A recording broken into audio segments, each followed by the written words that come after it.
Hi friends, అందరూ బాగున్నారా? ఈరోజు పలుకులు చింత చిగురు పచ్చడి చేస్తున్నాను. చూడండి, చింత చిగురు ఇది శుభ్రంగా కడిగి నలిపేసేసి కొద్దిగా వేపాలి కొంచెం నూనెలో.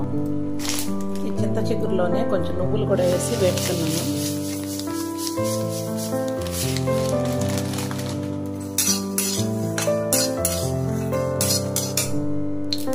ఇంకొక వేరొక బాండ్లు పెట్టుకొని కొంచెం ఆయిల్ వేసి ఈ చింత చిగురు దాంట్లో వేసి కొంచెం మగ్గబెట్టేస్తాను.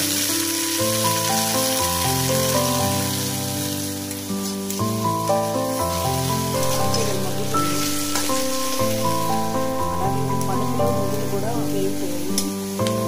పచ్చిమిరపకాయలు, ధనియాలు, జీలకర్ర, కొంచెం ఇంగ వేసి వేపేసాను. ఇవన్నీ మిక్సీ పట్టుకొని పచ్చడి తయారు చేసి చూపిస్తాను. ఇది కొత్తిమీర చింత చిగురు మిక్సీ జార్లో పచ్చడికి తీసుకున్నాను. చూడండి, పచ్చిమిరపకాయలు, ధనియాలు, జీలకర్ర అన్నీ వేగిపోయిన తర్వాత మనం చింత చిగురు వేసుకుంటున్నాము.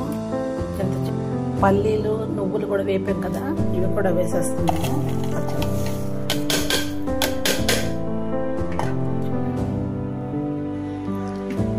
కొద్దిగా చింతపండు, కొంచెం వాటర్. పచ్చడి ఇలా వచ్చింది.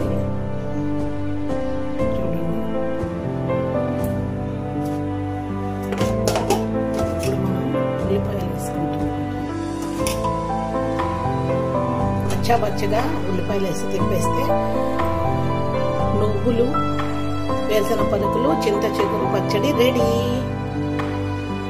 ఫైనల్గా పచ్చడి తయారైంది.